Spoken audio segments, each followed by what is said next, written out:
माँ का बोझ। गांव की पुरानी गली के कच्चे मकान में ज़ैनब बीबी रहती थी। जिंदगी के कई तूफान देख चुकी थी। शोहर की जवानी में ही मौत हो गई थी। पीछे 3 छोटे बच्चे रह गए थे। उस दिन के बाद ज़ैनब बीबी के कंधों पर एक ऐसा बोझ आ गया था जिसे उठाने के लिए शायद 100 आदमियों की हिम्मत भी कम पड़ती।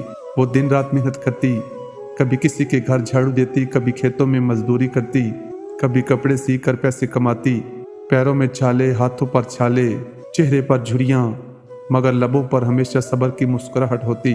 वो अपने बच्चों को भूखा नहीं देख सकती थी, इसलिए खुद भूखी रह लेती, मगर बच्चों को निवाला देकर खुश हो जाती। साल गुजरते गए, बच्चों ने पढ़ाई में तरक्की की। माँ ने अपना पेट काट कर इनको तालीम दिलवाई। वो रात को चराह के नीचे बैठकर इनके कपड़ों पर सीमन लगाती और सुबह स्कूल के खर्चे के लिए पैसे तैयार रखती।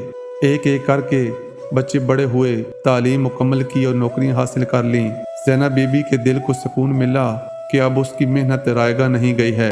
फिर वक्त आया शादियों का।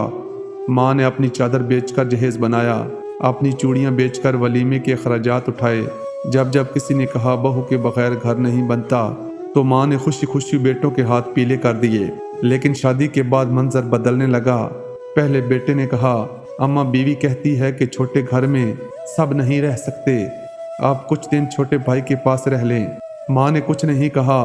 दिल में हल्की सी कसक हुई, मगर खामोशी इख्तियार की। बेटी की खामोशी में अपनी तन्हाई कबूल कर ली। कुछ दिन छोटे बेटे के पास गुजरते तो वहाँ भी यही बहाना सामने आता, अम्मा बीवी को तन्हाई पसंद है, आप तीसरी भाई के पास चली जाएं। यूं ज़ैनब बीबी एक घर से दूसरे घर तक मेहमान बन गईं। वही माँ जिसने दिन रात एक करके इनको पाला था, अब अपने ही घरों में अजनबी बन गई।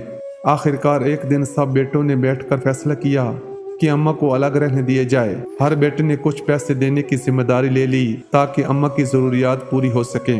जब ज़ैनब बीबी को ये बात पता चली तो उसके आंसू थम न सके।